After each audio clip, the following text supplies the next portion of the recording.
സംഖ്യ അധ്യായം 14. ജനം പരാതിപ്പെടുന്നു. രാത്രി മുഴുവൻ ജനം ഉറക്കി നിലവിളിച്ചു. അവർ മോശയ്ക്കും അഹ്റോനുമെതിരായി പിറുപിറുത്തു.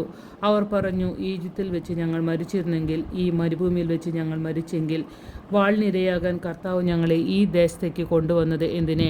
ഞങ്ങളുടെ ഭാര്യമാരും കുഞ്ഞുങ്ങളും ശത്രുക്കൾക്ക് ഇരയായി തീരുമല്ലോ. ഈജിപ്തിലേക്ക് തിരികെ പോകുന്നതല്ലേ നല്ലത്. അവർ പരസ്പരം പറഞ്ഞു, നമുക്കൊരു തലവനെ തിരഞ്ഞെടുത്ത് അവൻ്റെ കീഴിൽ ഈജിപ്തിലേക്ക് തിരികെ പോകാം. അപ്പോൾ മോശയും അഹ്റോനും അവിടെ ഒന്നിച്ചുകൂടിയിരുന്ന ഇസ്രായേൽ ജനത്തിൻ്റെ മുമ്പിൽ കമിഴ്ന്നു വീണു. ദേശം ഉറ്റുനോക്കാൻ പോയവരിൽപ്പെട്ട നൂനിൻ്റെ മകൻ ജോഷുവയും യെഫുന്നയുടെ മകൻ കാലെബും തങ്ങളുടെ വസ്ത്രം കീറി. അവർ ഇസ്രായേൽ സമൂഹത്തോട് പറഞ്ഞു, ഞങ്ങൾ ഉറ്റുനോക്കാൻ പോയ ദേശം അതിവിശിഷ്ടമാണ്. കർത്താവ് നമ്മിൽ സംപ്രീതനാണെങ്കിൽ അവിടുന്ന് നമ്മെ അങ്ങോട്ട് നയിക്കുകയും തേനും പാലും ഒഴുകുന്ന ആ ദേശം നമുക്ക് തരികയും ചെയ്യും. നിങ്ങൾ കർത്താവിനോട് മറുതലിക്കരുത്. ആ ദേശത്തെ ജനങ്ങളെ ഭയപ്പെടുകയും അരുത്. അവർ നമുക്ക് ഇരയാണ്. ഇനി അവർക്ക് രക്ഷയില്ല. കർത്താവ് നമ്മോട് കൂടെയാണ്. അവരെ ഭയപ്പെടേണ്ടതില്ല. എന്നാൽ ജോഷുവയെയും കാലേബിനെയും കല്ലെറിയണമെന്ന് സമൂഹം ഒറ്റ സ്വരത്തിൽ പറഞ്ഞു. അപ്പോൾ സമാഗമ കൂടാരത്തിൽ കർത്താവിൻ്റെ മഹത്വം ഇസ്രായേലിന് പ്രത്യക്ഷമായി. മോശയുടെ മാധ്യസ്ഥം. കർത്താവ് മോശയോട് അരുളി ചെയ്തു, ഈ ജനം എത്രത്തോളം എന്നെ പ്രകോപിപ്പിക്കും? അവരുടെ മധ്യത്തിൽ ഞാൻ പ്രവർത്തിച്ചിട്ടുള്ള അടയാളങ്ങൾ കണ്ടിട്ടും എത്ര നാൾ എന്നെ അവർ വിശ്വസിക്കാതിരിക്കും? ഞാൻ അവരെ മഹാമാരി കൊണ്ട് പ്രഹരിച്ച് നിർമൂലനം ചെയ്യും. എന്നാൽ അവരെക്കാൾ വലുതും ശക്തവുമായ ഒരു ജനതയെ നിന്നിൽ നിന്ന് പുറപ്പെടുവിക്കും. മോശ കർത്താവിനോട് പറഞ്ഞു, ഈജിപ്തുകാർ ഇതേപ്പറ്റി കേൾക്കും. അവിടുത്തെ ശക്തമായ കരമാണല്ലോ ഈ ജനത്തെ അവരുടെ ഇടയിൽ നിന്ന് കൊണ്ടുപോകുന്നത്. ഈ ദേശത്ത് വസിക്കുന്നവരോടും അവർ ഇക്കാര്യം പറയും. കർത്താവെ, അങ്ങ് ഈ ജനത്തിൻ്റെ മധ്യേയുണ്ടെന്ന് അവർ കേട്ടിട്ടുണ്ട്. കാരണം ഈ ജനം അങ്ങയെ അഭിമുഖം കാണുന്നു. അവിടുത്തെ മേഘം ഇവരുടെ മുകളിൽ എപ്പോഴും നിൽക്കുന്നു. പകൽ മേഘസ്തംഭവും രാത്രിയിൽ അഗ്നിസ്തംഭവും കൊണ്ട് അവിടുന്ന് ഇവർക്ക് വഴി കാട്ടുന്നു.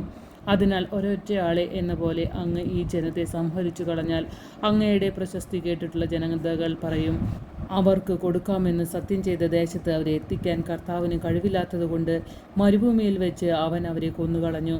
കർത്താവെ, അങ്ങ് അരുളി ചെയ്തിട്ടുള്ളതുപോലെ അങ്ങയുടെ ശക്തി വലുതാണെന്ന് പ്രകടമാക്കണമേ എന്ന് ഞാൻ പ്രാർത്ഥിക്കുന്നു. കർത്താവ് ക്ഷമാശീലനും അചഞ്ചല സ്നേഹം കവിഞ്ഞൊഴുകുന്നവനുമാണ്. അവിടുന്ന് അകൃത്യവും അപരാധങ്ങളും ക്ഷമിക്കുന്നവനാണ്. എന്നാൽ കുറ്റക്കാരനെ വെറുതെ വിടാതെ പിതാക്കന്മാരുടെ അകൃത്യങ്ങൾക്ക് മക്കളെ 3-4 തലമുറ വരെ ശിക്ഷിക്കുന്നവനുമാണെന്ന് അങ്ങ് അരുളി ചെയ്തിട്ടുണ്ടല്ലോ. അങ്ങയുടെ കാരുണ്യാതിരേകത്തിന് യോജിച്ച വിധം ഈജിപ്ത് മുതൽ ഇവിടം വരെ ഈ ജനത്തോട് ക്ഷമിച്ചതുപോലെ ഇപ്പോഴും ഇവരുടെ അപരാധം പൊറുക്കണമെന്ന് അങ്ങയോട് ഞാൻ യാചിക്കുന്നു. അപ്പോൾ കർത്താവ് അരുളി ചെയ്തു, നിന്റെ അപേക്ഷ സ്വീകരിച്ച് ഞാൻ ക്ഷമിച്ചിരിക്കുന്നു.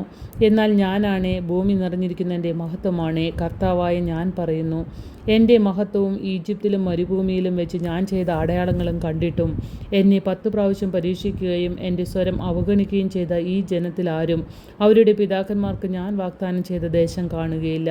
എന്നെ നിന്ദിച്ചവരാരും അത് കാണുകയില്ല. എന്നാൽ എൻ്റെ ദാസനായ കാലേബിന് അവൻ ഉറ്റുനോക്കിയ ദേശത്തേക്ക് ഞാൻ കൊണ്ടുപോകും. അവൻ്റെ സന്തതികൾ അത് കൈവശമാക്കും. എന്തെന്നാൽ അവനെ നയിച്ച ചൈതന്യം വ്യത്യസ്തമാണ്. അവൻ എന്നെ പൂർണ്ണമായി അനുഗമിക്കുകയും ചെയ്തു. താഴ്വരയിൽ അമലേക്കരും കാനാന്യരും പാർക്കുന്നതുകൊണ്ട് നാളെ ചെങ്കടലിലേക്കുള്ള വഴിയിലൂടെ മരുഭൂമിയിലേക്ക് പിന്തിരിയുക. കർത്താവ് മോശയോടും അഹ്റോനോടും അരുളി ചെയ്തു, വഴിപിഴച്ച ഈ സമൂഹം എത്ര നാൾ എനിക്കെതിരെ പിറുപിറുക്കും? എനിക്കെതിരെ ഇസ്രായേൽ ജനം പിറുപിറുക്കുന്നത് ഞാൻ കേട്ടിരിക്കുന്നു.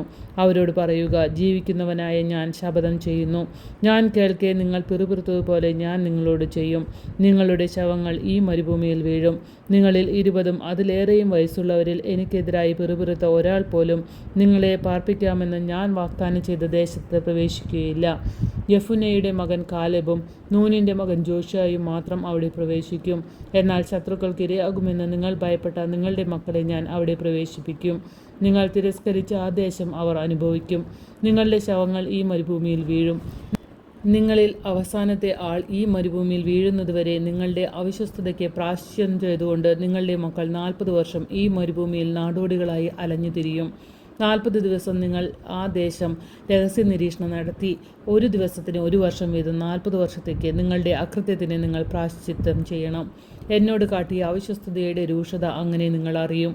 കർത്താവായ ഞാനാണ് പറയുന്നത്. എനിക്കെതിരെ ഒത്തുചേർന്ന ദുഷ്ടന്മാരുടെ ഈ കൂട്ടത്തോട് തീർച്ചയായും ഞാൻ ഇത് ചെയ്യും.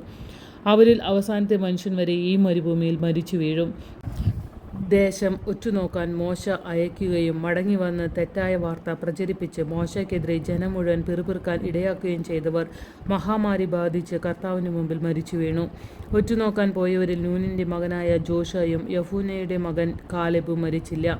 മോശ ഇക്കാര്യം ഇസ്രായേൽ ജനത്തോട് പറഞ്ഞു. അവർ ഏറെ വിലപിച്ചു. പിറ്റേന്ന് അതിരാവിലെ എഴുന്നേറ്റ് അവർ മലമുകളിലേക്ക് പോകാൻ ഒരുങ്ങി. അവർ പറഞ്ഞു, ഞങ്ങൾ പാപം ചെയ്തു പോയി. എന്നാൽ കർത്താവ് വാഗ്ദാനം ചെയ്ത ദേശത്തേക്ക് പോകാൻ ഇപ്പോഴിതാ ഞങ്ങൾ തയ്യാറാണ്. അപ്പോൾ മോശ പറഞ്ഞു, നിങ്ങൾ എന്തിന് കർത്താവിൻ്റെ കൽപ്പന ലംഘിക്കുന്നു? അതൊരിക്കലും വിജയിക്കുകയില്ല. ശത്രുക്കളുടെ മുമ്പിൽ തോൽക്കാതിരിക്കാൻ നിങ്ങളിപ്പോൾ മുകളിലേക്ക് കയറരുത്. എന്തെന്നാൽ കർത്താവ് നിങ്ങളുടെ കൂടെയില്ല. അമലേക്കരും കാനാന്യരും നിങ്ങൾക്കെതിരെ നിൽക്കും. നിങ്ങൾ അവരുടെ വാളിനിരയാകും. കർത്താവിന് പുറംതിരിഞ്ഞിരിക്കുന്നതിനാൽ അവിടുന്ന് നിങ്ങളോട് കൂടി ഉണ്ടായിരിക്കുകയില്ല. കർത്താവിൻ്റെ വാഗ്ദാന പേടകമോ മോശയോ പാളയത്തിൽ നിന്ന് ഇറങ്ങിച്ചെല്ലാതിരുന്നിട്ടും അവർ ധിക്കാരപൂർവ്വം മലയിലേക്ക് കയറി. മലയിൽ പാർത്തിരുന്ന അമലേക്കരും കാനാന്യരും ഇറങ്ങി വന്ന് അവരെ ഗോർമോ വരെ തോൽപ്പിച്ചോടിച്ചു.